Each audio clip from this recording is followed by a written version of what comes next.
What's up, everyone? Welcome back to another episode of the Heel Hookers Podcast, episode 224. We are back with a beautiful, stacked out, fun Apex card coming up this weekend. And it's actually not really a lie. It's not stacked out in terms of names, but in terms of matchups and quality fights, Yes. we should get a whole lot of fun. We should. Let's go. Before we get into all of that, don't forget to like, subscribe, comment, do all of the things. It helps us out. We appreciate everyone that does. Let us know how excited you guys are going to be to see the double Bonfim brothers perform this weekend. Let's go. Let's get into it. Main event, top of the bill. The first Bonfim brother, the heaviest Bonfim brother. Younger Bonfim brother? Yes.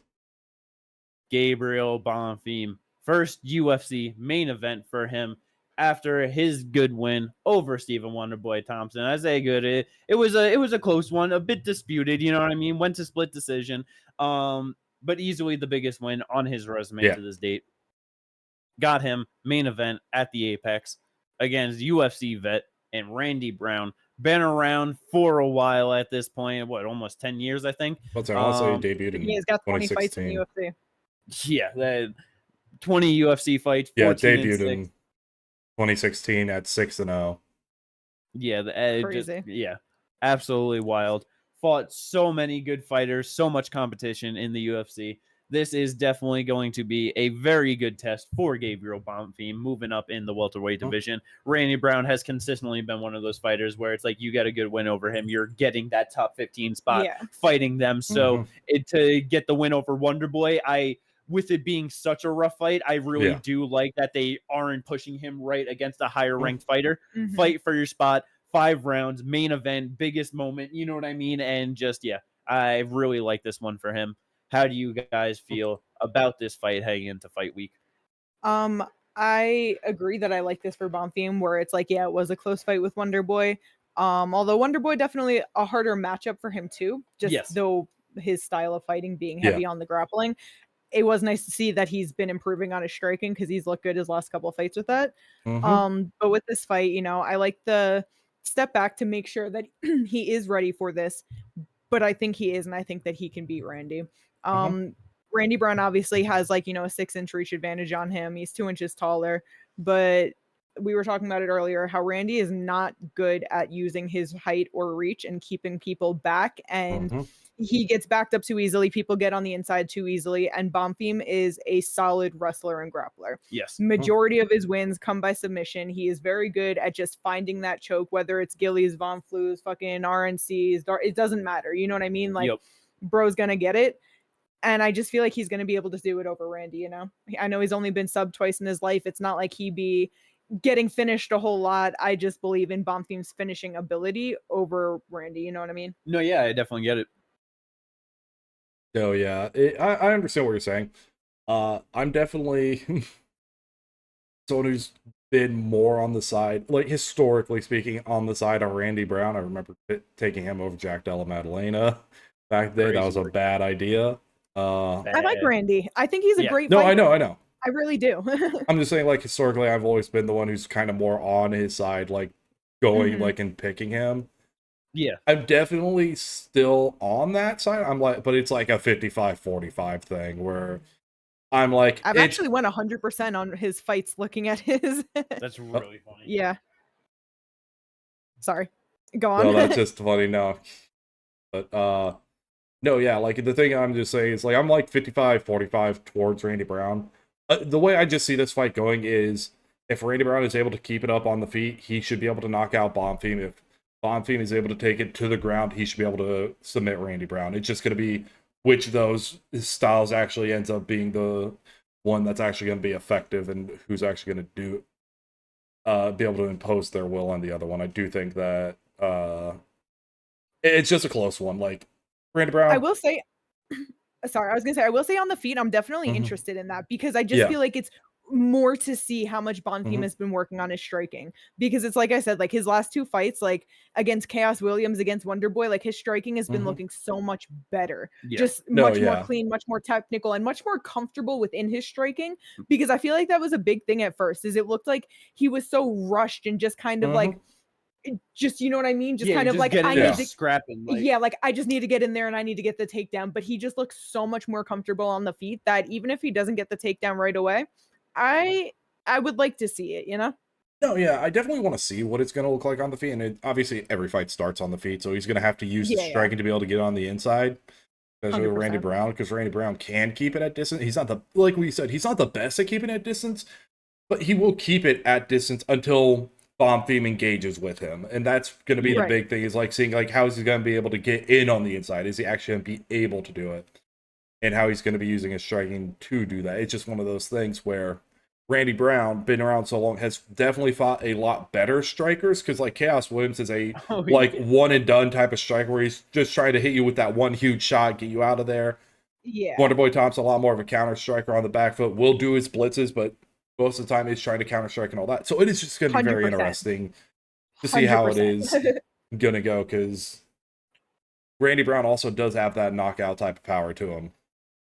Yeah, for sure. And because it's like, even like with the, because he's got the good knockout, and it's, I don't even think that it's so much of just like, oh, like raw power or anything. It's just such clean precision striking. You know what I mean? Like he's so good at, in those moments when he's flowing, of just finding that button and just touching it. You know what I mean? Like it's clean, man. It's clean. Like turning the angle 1 to a Muslim Salikhov lives in my head rent fucking free.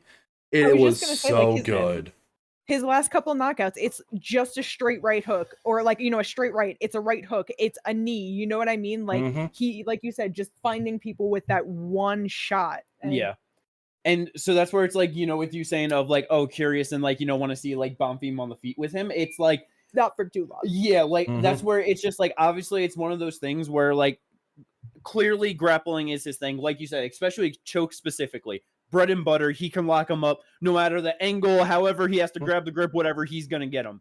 So it's one of those things where it's like you just play to your strengths. You just fight in the way where you maximize your strengths and you minimize your opponents.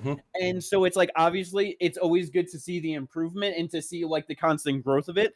But I really do feel like that this is one where it's like, even if he's starting to feel confident in the fight, he's grappling him first round, whatever, but doesn't get it. And it's like second round, he's like, let me fuck around on the feet.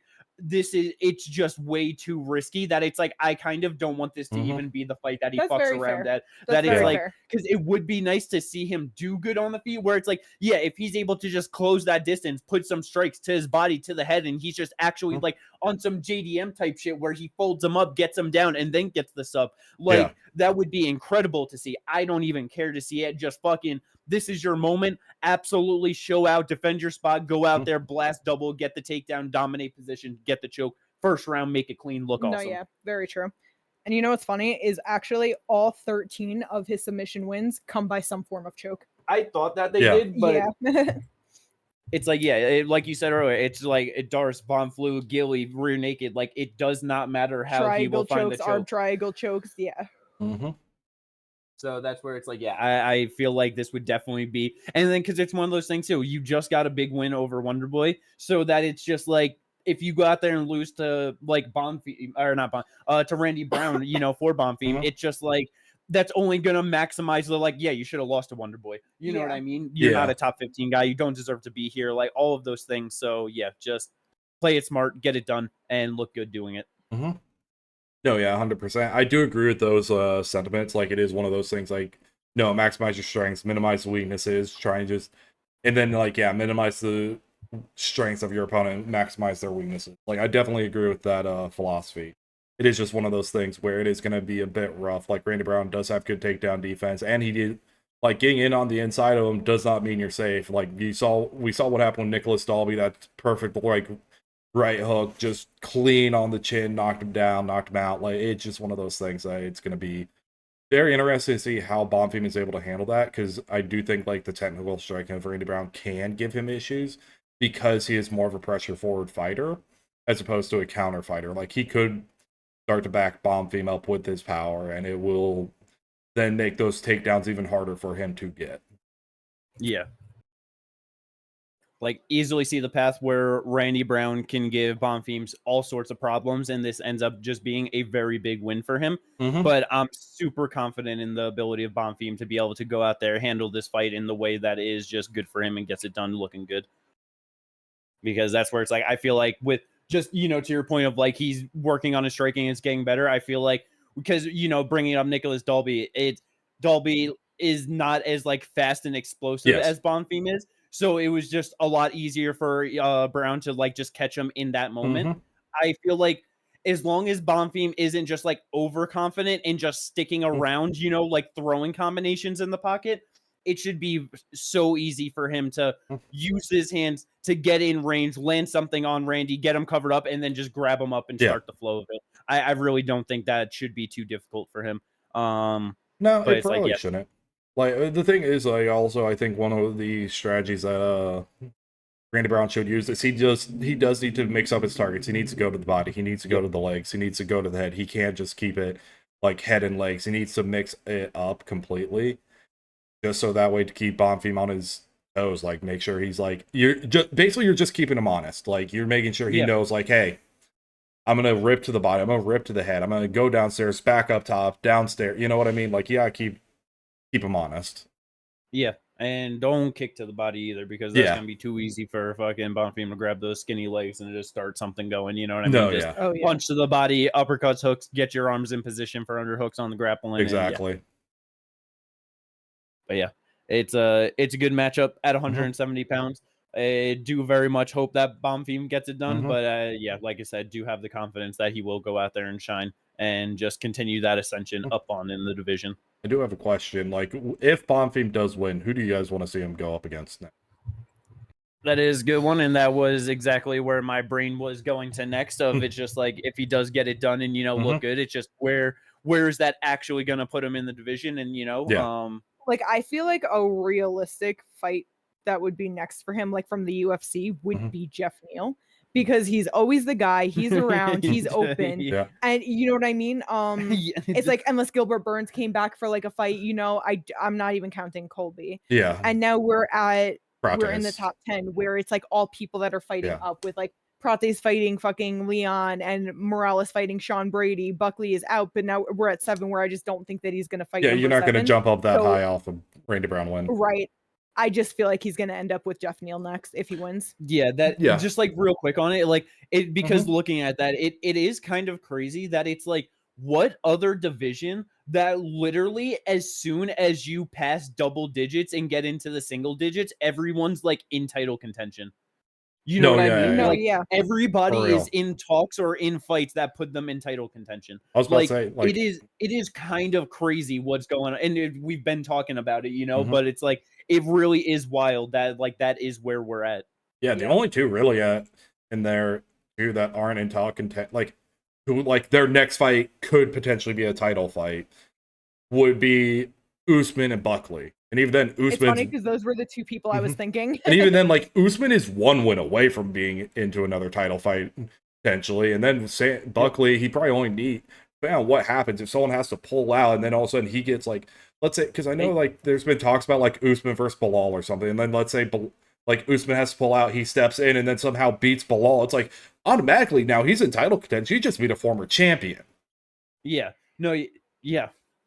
Yeah. And with Buckley, and like you said, with Buckley, it's just like, oh, he is in the perfect position. That's like, yeah, he just lost to Usman. He was on a real good streak before that, though. So it's easy enough where it's like, yeah, Michael Morales pulls out and he's fucking in there against Sean Brady now. And he goes out there, beats Sean Brady like that. And it's like, how are you like that? It's like, okay, he just like, he's on a 1 fight winning streak, but he's won like 7 of his last 8 or something. And he just beat number 2 in the division.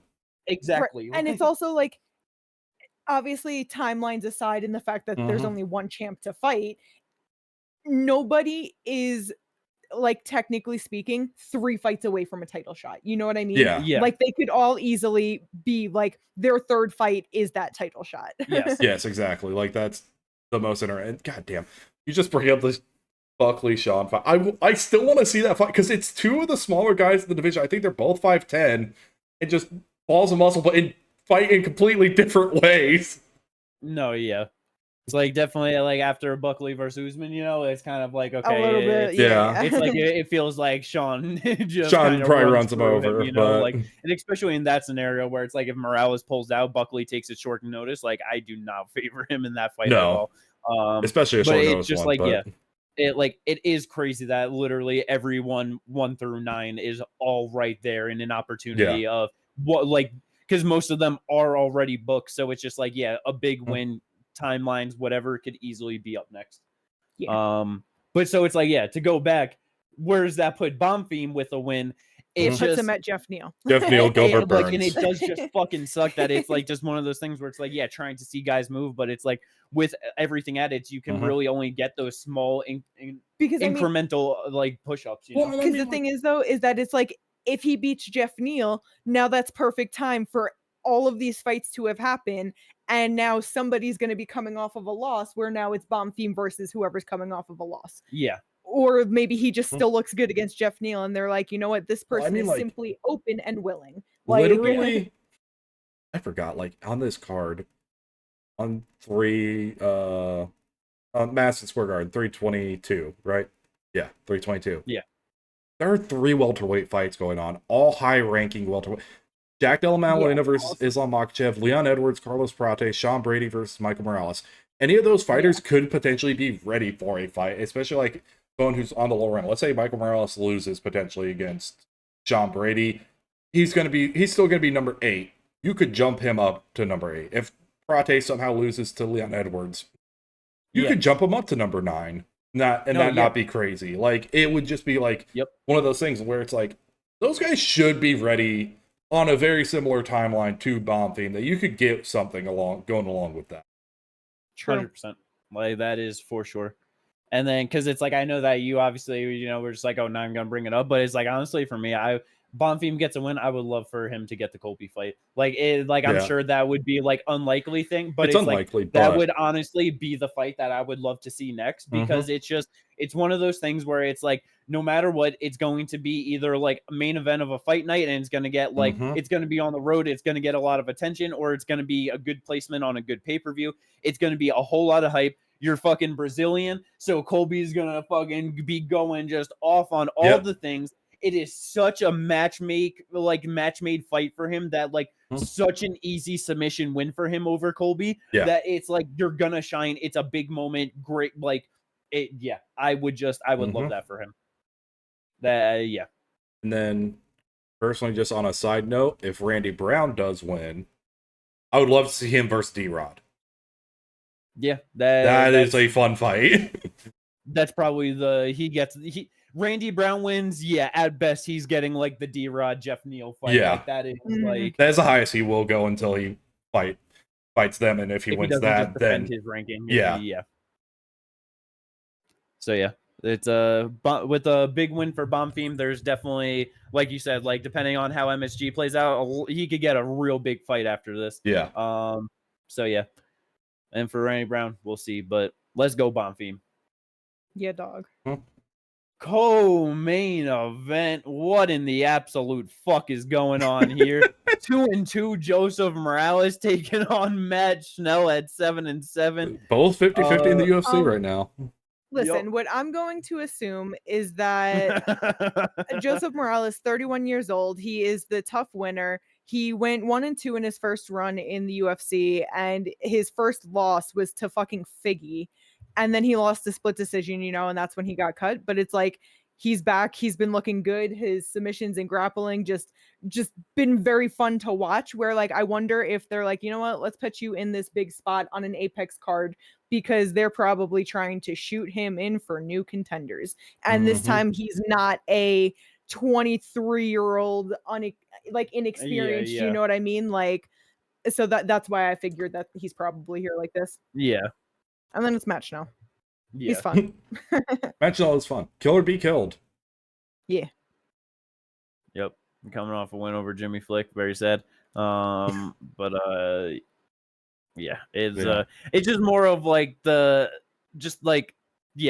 event and just the spot. You know what I mean? Just, I don't know. It's just like weird matchmaking, and everything. It's, I don't know. It's like, Because even like you said, Joseph Morales, he had just got good grappling, so why just put him in against a banger and match? No, because it's just like he's either not good enough where he's gonna get the takedowns defended and then just beat the fuck up, or it's like, or he's just gonna like grapple. Like I don't know. I just feel like it's because if they're trying to shoot him up the division, like I said, like the co-main event, need it's just bigger spot. For an Apex card where you don't need a big main event. True. But it's going to be fun. So he's either going to be able to sub-match Schnell out of there, or he's going to get beat up and prove that he shouldn't be shot through the division. Yeah, no, that is very true. It just is one of those things where it's like, yeah, and honestly, looking at the rest of the card, it is like, honestly, like, who else would you have put there? Like, me personally, I probably would. I was just gonna say featured bout is like what I'd. Oh, you'd put Uros Muslim Salikhov? Yeah. Yeah, I was thinking putting Ricky Simon versus Honey Barcelos there. Like, honestly, I feel like there's fights that are kind of just on par with that. It's like it is kind of interchangeable, That's very true. Yeah, because all these fights, they could have fucking in the prelims. It could have been Miles Johns and Daniel Marcos. You know what I mean? Like, it could have been Mario Silva. Like, Mario Brown Silva versus Cavalcante. Yeah. So yeah, it definitely just to your point of I do like, especially with just talking through it and looking and like that there are so many other fights that you could have had on par. It is probably just they're trying to get new contenders at 125 specifically. So exactly, and so give him some hype. So, it does make a lot of sense. So it's like because in my head it's just like even if like it's like okay he trying to push him whatever it's like he does get it's like you're probably just gonna like. You're not going to get the war out of Matt Schnell. You know what I mean? And so I guess that's where it's like. But does he really war? Does he just go out there and get knocked the fuck out in the second round? I mean, I know he puts on a fun first round, but like, bro, he'd be just be going to sleep. Man. I know, maybe but he's a gunslinger. Good for Matt Schnell. It kind of is. Maybe he doesn't need to get knocked. Bro, what type? He's on a losing streak. No, because he just won. He just won against. Oh, right. He did, Because before that, it was 3 fucking finishes in a row. Knocked out by Mateus Nicolau, knocked out by Steve Ersic, and then ninja choked by Cody Durden. I mean, he's a flyweight that's been knocked out 5 times, all right? But it's, it's fine. Yeah. They're little knocked guys, out by Pantoja. Right? Yeah, Morales only has 2 knockouts, period, so it's okay. Knocked out by Rob Font. That one I can give. It's Rob Font. You're fighting at 135 at that point. Yeah. I can't blame you on that one. But so it definitely good for the brain health of Matt Schnell overall, and a good spotlight for Joseph Morales. So because if he wins, they'll probably give him someone like maybe Charles Johnson, Bruno Silva, Tagir, anywhere in that frame, Yeah, for sure. Like Estevan, right there at 15, definitely. Maybe. Mm-hmm. Give him if he wins.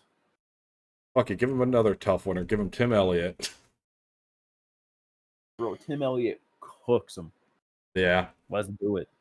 I would love to see it. Let's go. Now, Tim Elliott on the title shot run, so, he's going to... He is on a title run. He's going to be fighting Kai Kara France next. Just beat Kai Osakura. Yep, I'll sub him. Give him the double Kai wins to get to the title fight. Exactly. But we'll see how that co-main event plays out. Featured bout though, absolute banger. Who's getting knocked out, bro? I don't know. Probably gonna happen in like 2 or 3 minutes. Yeah. Muslim Salikhov versus Uros Medic. Oh my god! 9 years difference. As soon as they announced this, man, it was just holy. Like someone's getting knocked out viciously. Yeah. Like absolutely out cold, stiffened on the floor. Like, which is crazy. Like Muslim Salikhov still doing it at 41 years old. Yeah, man. And I kind of favor him to win by knockout in this one. I feel like he's gonna fucking knock the shit out of Uros Medic, which is so sad. But he really might just. Yeah. $50,000 goes to the winner of this fight for sure. I can almost guarantee that. And I feel like that's all there is to say about this. Because I don't think the fight's not gonna go long enough for them both to get fight of the night. That's the sad part. Yeah, not at all.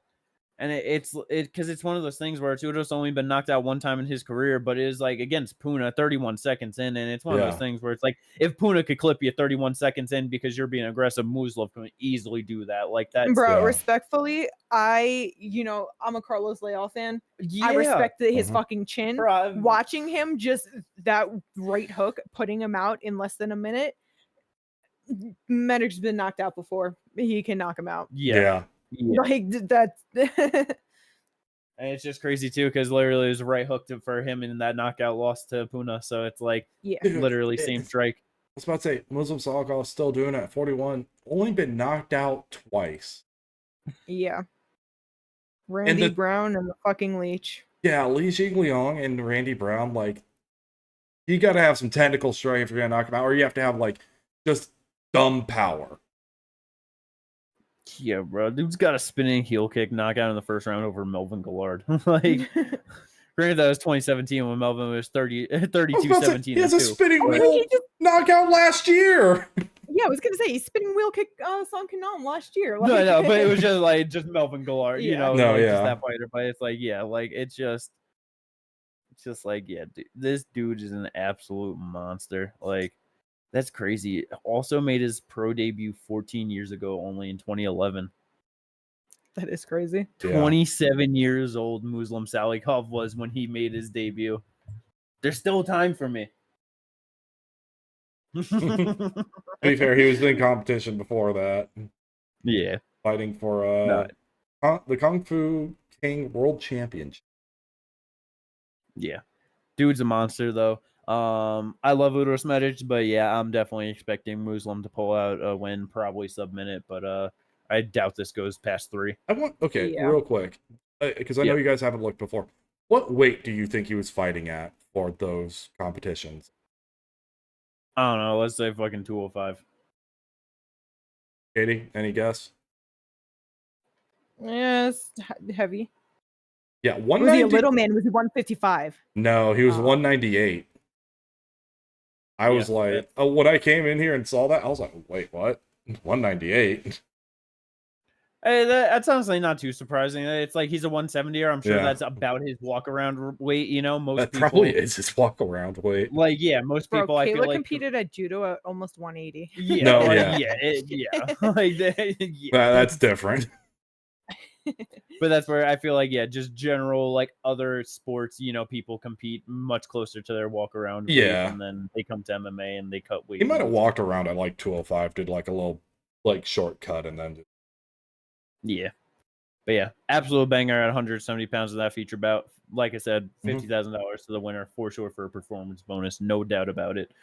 Fight underneath it, the other Bonfim, bro, Ismael Bonfim. Back at it at 155 against Chris Taco Padilla, Ginger's draft fighter.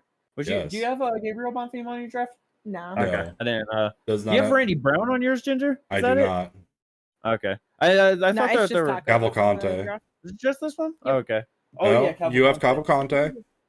Oh shit. Yeah, I was gonna say, like, I could have sworn that there was multiple. Bro, I looked at it before too to double check, and I just didn't see 11-8 on my. That's really funny. Yeah. Yeah, you just skipped over it.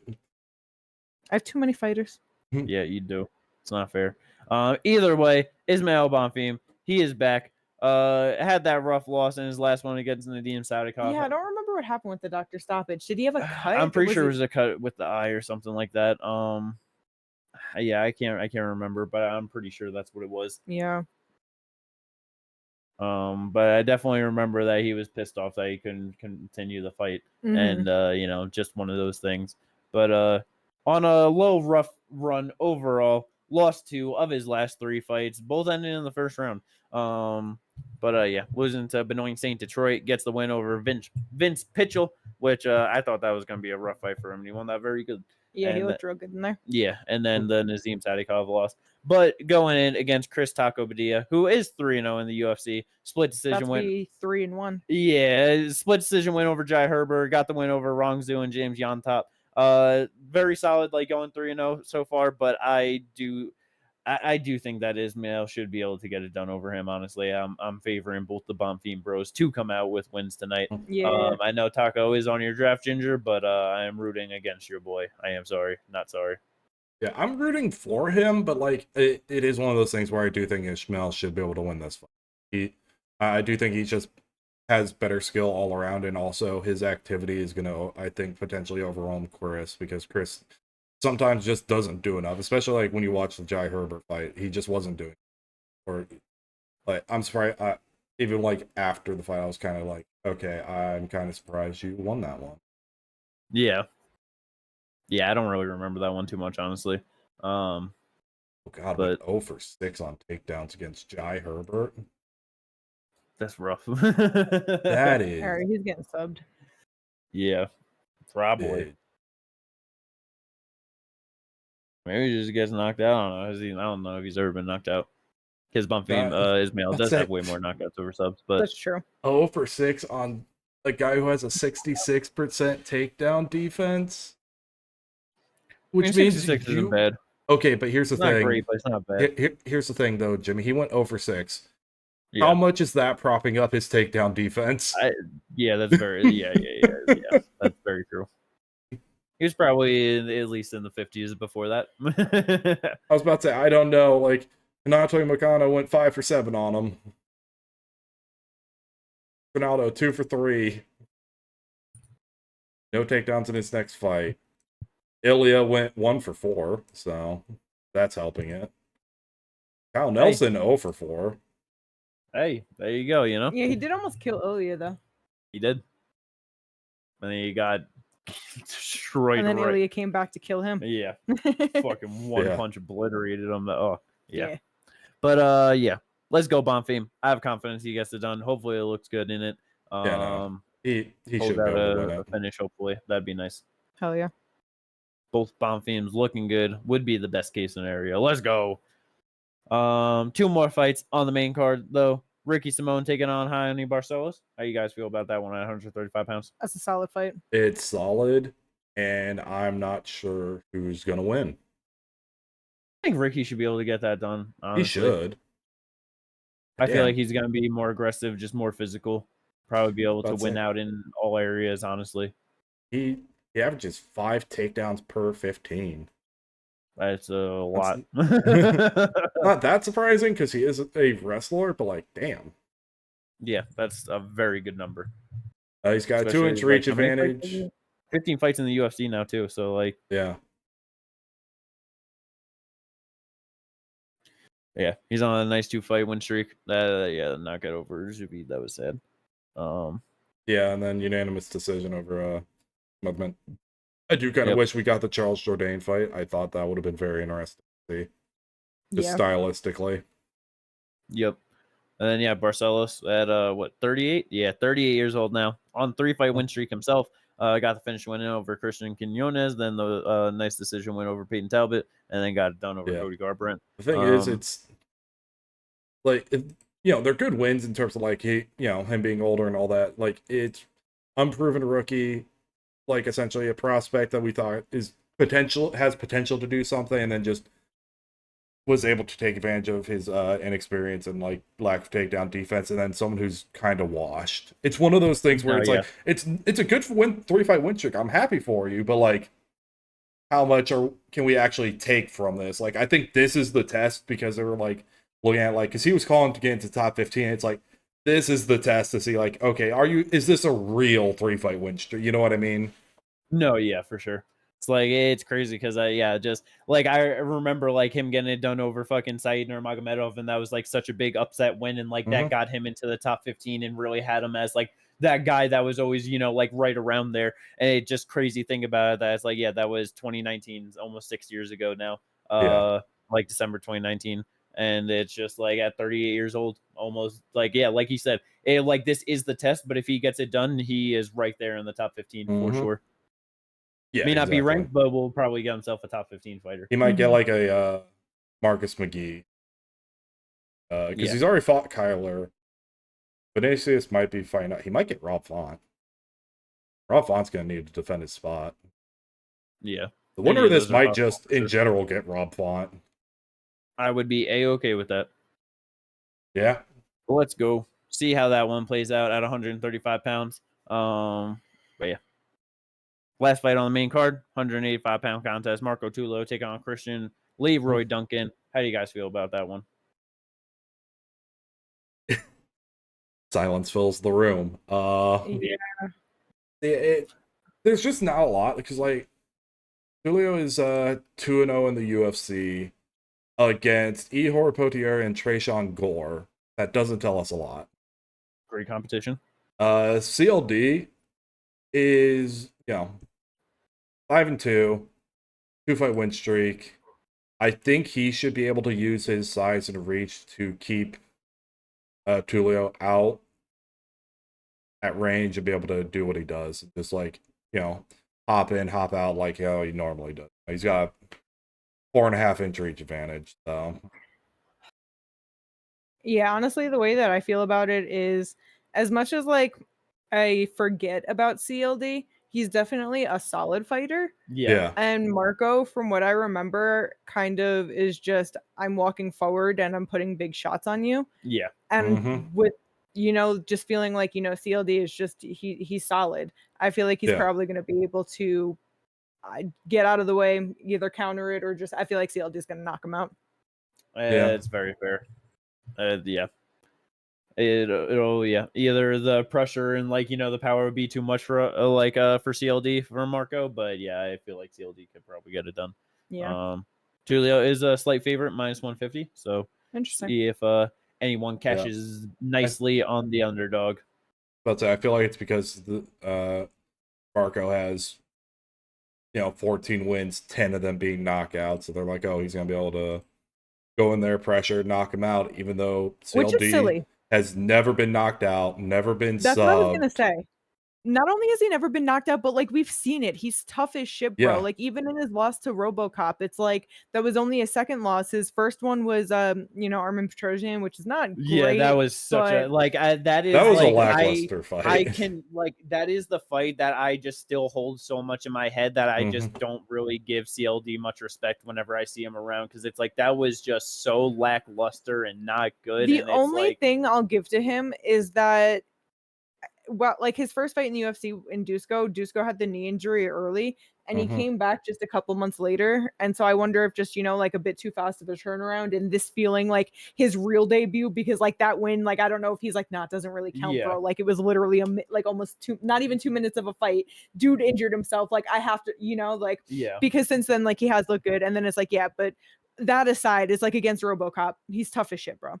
That's a fact. He's definitely tough as shit. That to think that Marco is just going to go out there and knock him out is kind of a little crazy. No, it is. Unless he just has that power where he just touches people and just cracks their chin, who knows? But if he does, then I'll believe in his power. Like Jimmy, what's funny about you saying you hold that fight against Petrosian so much against CLD, that was the featured bout on Jared Cannonier versus Marvin Vettori.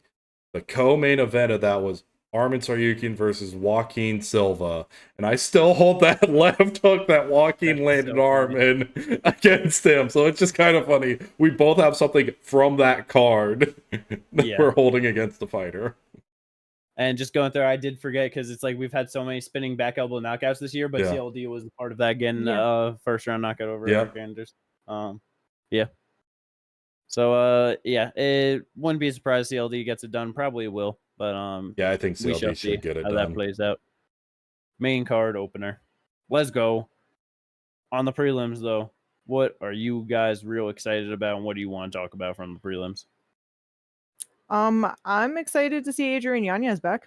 Yeah. He's taken himself a little layoff because obviously it's been a rough past couple fights. Yeah. The Daniel Marcos fight was close, and I feel like I remember thinking he should have won that, but it's been a while now. I feel like I remember thinking that, like I was on the Marcos side. I can't remember where I fell on it, but either way, it's like he lost that split decision, and so it just sucks for him because that puts him at 1-3 in his last 4. Cristian Quinonez is a giant step back for him, being somebody that is 1-2 in the UFC, where Quinonez, this is his 10th fight in the UFC. I mean, Yanez's 10th fight in the UFC, you know? Yeah. So it's like, I feel like this is a very solid fight for him to come back, have a great win, just look real good in there. And, you know, whether it's build confidence or get him into like a little bit of a step up, obviously not top 15 or anything, you know, he needs to build up a streak again, but this is a nice fight for him. Yeah. No, yeah, 100%. It is crazy just looking. 5 losses on the record of Quinonez, all of them by finish. 2 knockout losses, 3 submissions. The 3 subs, all rear naked chokes. Crazy. And then it's like, yeah, the 2 knockouts, it was punches and then like punch. So it's like, it's just rear naked choke. That's a very basic sub. So it's just like, you know, obviously Yanez is very much a boxer, but it's like, hey, if he's got to pull the grappling out, the rear naked choke should be in the bag. And then the 2 knockout losses are from a punch and punches. So, hey, he's got the hands to do it, you know? You know what's funny is his 2 subs are an armbar and a triangle choke. Terrible. No rear naked there. Hey, but those are the other 2 basic subs. I was about to say, those are the basic subs, but when you're in your guard because you got taken down. True. So, yeah. Those are definitely... knock him down and then grab the rear naked choke if he has to, you know? But yeah, I am excited to see Yanez back, and like you said, big step back, and he should probably just go out there and beat the fucking shit out of Yanez, like highlight reel knockout. Yeah, yeah. I am definitely expecting Yanez to look good in this one. Mm-hmm. Yeah, let's go, Ginger. What about you? What you excited for on the prelims? Well, Katie took mine, so I'm gonna go to one where we mentioned the a fighter that one of the fighters has already fought, Daniel Marcos versus Miles Johns. This had, if I remember right, this is booked short notice, sort of. Like it. Am I right on that? Like this felt like it's not been. Yeah, because that's why I thought Miles Johns. I thought he was booked for like another card recently, but yeah, he was supposed to fight Muin Gafarov on the first. But Gafarov pulled out, so now they got this card or this fight on this card. And honestly, it's one of those things with this fight where it's kind of interesting because Daniel Marcos was not. He's kind of been less and less impressive as he's gone on through the UFC, as he's fought more and more people. Also, Felipe Lima, that's who Daniel Marcos was supposed to fight on November 22nd. It's Felipe Lima, so that Lima withdrew out that fight, so they just booked these 2 together because. Marcos, you're a little early, and you know Miles Johns a little late, but hey, meet in the middle. Yeah, exactly. So, yeah, like. Marcos against his last 2 fights are a loss to Montel Jackson and Adrian Yanez. So we're all kind of like, did you actually win that one? So it's just very interesting to see what he's going to be able to do against Miles Johns. I do think he should be able to win against Miles Johns, but all I know is I love and hate this fight. I'm excited because I like both of these fighters, you know, and it's that. Yeah. But holy fuck, the way I am going to be mad at both of them for not doing enough. Yes. And then whoever fucking loses, I'm probably going to think should have won. And then, but it's just going to be like, you fucking lost it because you didn't do enough. Yeah. But I do think that you're right, that I do feel like Marcos does probably get it done, and Miles Johns is going to fucking piss me the fuck off. I already know it. Yeah, because I was going to say that, like, I know Daniel Marcos had that issue in his last fight against Montel Jackson, but I do think a lot of that came because Jackson was heavy on the grappling, and for whatever reason, Marcos decided to be heavier on the grappling than normal. But hopefully he doesn't do that. And he'll just go back to his normal, like, now we're scrapping, and then maybe he could pull it out of Johns, or like you said, Johns is simply going to lose because he's not doing enough. Because I feel like that's like not quite in Marcos's character to be frustrating to watch from not doing enough, you know? Yeah. I was about to say, between the both of them shooting 15 takedowns and only landing 5 of them, like. Yeah. And John's going to shoot takedowns on him for sure. Yeah. And it's like he has solid takedown defense, so that's why it's like he should just defend and keep it on the feet. Like it's just funny because in the first round, Montel goes 1 for 4 in takedowns. Marcos goes 1 for 1. They switch in the second round. Montel goes 0 for 1. Marcos goes 1 for 4. Third round, Montel goes 1 for 3. Marcos goes 1 for 2. Yeah, it's really funny. So yeah, I feel like a lot of that has to do with the fact that they both just decided, let's wrestle on that one, because like Marcos only threw 32 significant strikes in his fight against Yanez. He threw 147. Yeah. Against Castaneda, threw 171. Orichi Lang threw 126, but that also got stopped in round 2. Yeah. So it's gonna be a frustrating fight. I already know it. But I can see this being. I can see what you're saying with this being a frustrating fight. It's gonna happen, but hopefully not. Hopefully, it just ends up in a lot of fun. Yeah. Jimmy, you gonna bring up the heavyweights? No, I didn't think so. Denise Gomes, we got her on this card. She's fighting Tecia Pennington, so it's like part of me, I really feel like she's gonna end up losing a fucking decision or something. Bro, I was gonna say that because it's like Tecia's solid. Yeah, she is. Yeah, she is. And so I'm excited to see Denise back. It'd be fucking awesome. She just go out there and lay her out or some shit, like a big ass win, you know. But Tecia has as many wins in the UFC as Denise has pro wins and 4 more losses.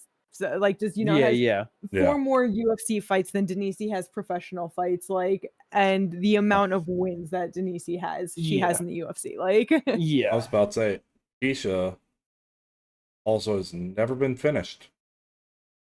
0 KO losses, 0 submission losses. And she only has 1 KO TKO win, 1 submission win. The rest, decisions. Yeah, I was gonna say Denise actually gets a lot of finishes. 5-2 in the UFC and 3 KOs, 2 decision wins, lost 2 decisions. Yeah, that's fine. Like, be nice. She go out there, be that first one, get a big knockout, have it be awesome. But the way I feel she's just gonna lose a split decision or something, and I'm gonna be so frustrated. Yeah. Maybe. That could really end up being 2 fights of back-to-back. I'm just like, God damn it, bro. And then we'll get a break with heavyweight, and then we'll be back to frustration with my draft pick in Jacqueline Cavalcante. Also, is this gonna end up just gonna be a frustrating? Like, we're gonna have so many. Like, we're gonna be like, oh, this is gonna be great and fun, and we're gonna be like, holy fuck. No, because like honestly, I'm feeling like I'm like forgetting something or missing something, because just looking at Jacqueline's stats, it's talking about she lands 5.73 fucking significant strikes per minute in her fights. It's like the split decision to Josiane Nunes. Looking at the stats, it's like it was 91 significant strikes to 52. The total strikes were basically the same. She outstruck her in every round, so I'm like, wait, why did she get the split loss? But it's like, with the Nora one, it was 54-54. Like, that was just obviously real close, but like the numbers don't show her necessarily being tentative. But I just firmly remember her just being like not going unless it's broad, and just like, having way more openings and like allowing just time to pass without doing anything. And you know what I mean? Where I'm just like, am I wrong? Like, is she just gonna beat Myra? Like, I don't know. I think it could just easily be like how for that bit of time, like with Brandon Royval for me, where it's just like, there's no pop on your stuff. So it's just like, even where it's just like, it's being counted as significant. It's like, there's no like damage being accumulated or whatever. But like, I also just wonder if it's just like even if it's just like, being in control and like her being it's like, that she can do more. So it's just like those moments where it's just like, you're just on the back foot or whatever, just moving, and it's like, then you just throw like all these punches in combination fast or whatever, and it's just like, it's just hard where it just, you look at the stats and it's just like, okay, you actually are landing a lot, but you're just watching it, and it's just, you get those moments where it's like you could be doing more, and it's like, it's just like a weird scenario of a fighter. But I definitely understand that feeling, because it was exactly how I felt with Royval for a bit, where it's like, man, you're not doing enough in these fights, but it's like you're landing 100 plus significant strikes, and it's just like, well, I'm wrong, but it's like, So anyway, I guess she's just gonna beat up fucking Myra, probably. But But going back to your point, because I get of like just potentially like frustrating things on this card, because like the way I'm looking at it, it's like, all right, Valentine versus McVeigh should be an exciting finish on either side. I don't know who's going to finish who, but someone should get finished in that fight. Valentine should do it. Yeah. Sorry. But then potential for minus 150 favorite. Yeah. Sorry, Miles John versus Darren Marcos, potentially frustrating. Denise Gomes versus Tecia Pennington, possibly frustrating. Should be a finish in the heavyweight fight. If not, it's going to be it's going to be annoying to watch, because it'll be heavyweight slot. Potential frustration with Myra Brenda Silva and Jacqueline Cavalcante. Should be an easy win for Adrian Yanez. Jamal Emmers versus Hyder Emil, actually, now I'm thinking about it, should be an interesting fight. Probably It's a near even fight, too. Yep. Pretty boy versus the Hurricane. 4-inch reach advantage, even though he's only 1 inch taller for Jamal Emmers. Yeah. That'd be big. It's also a short notice fight for Hyder Emil. Jamal Emmers was supposed to fight Austin Bashi. Gotcha. So take that into consideration for that. Tulio versus CLD, probably going to be frustrating because CLD is going to be on the outside and Tulio's not going to be able to do anything about it. Ismael versus Hani Barcelos should be a fun fight. And if not fun, at least interesting in a lot of aspects. Yeah. Ismael Bonfim, Chris Padilla. Ismael should win that, and it should be a pretty good fight. Someone's getting knocked out in the first round in girls match versus Salikhov. Matt Schnell versus Jose Morales should be fun. It's flyweights. They're going to go out there. They're going to scrap. They're going to do what they do. Bonfim versus Randy Brown should be a good fight. Yep. So there are a couple of spots where this fight card could get like that 4 fight from Miles Johns, Dan Marcos to Cavalcante, Marlboro, and Silva has the potential to be very frustrating. Nah, yeah, for sure. 100%. But yeah, that is the card from the UFC Apex coming up this weekend. Like mentioned earlier, Kate Ginger with the 1 draft fighter, and no fight news to get into for this one, really. We'll see if we get some more stuff, hopefully, throughout the week. So next time we do this, we have something to talk about. I think the only fight card that isn't filled up yet, even 323 right now has 14 fights, is the last fight card of the year with Royval versus Manel Kape. And the only thing to report on that right now is Yasmin Lucindo out. Lemos steps in to fight Jillian Robertson. Yep. So I'm sad to lose my draft fighter on that one. But yeah, should be a good fight either way, though. Let's go. That is everything to talk about, though, for this episode of the podcast. I hope everyone enjoyed this one. Don't forget to like and subscribe if you did. And hopefully we catch you on the next one with an incredible review of this card. Let's go. Peace out, everyone.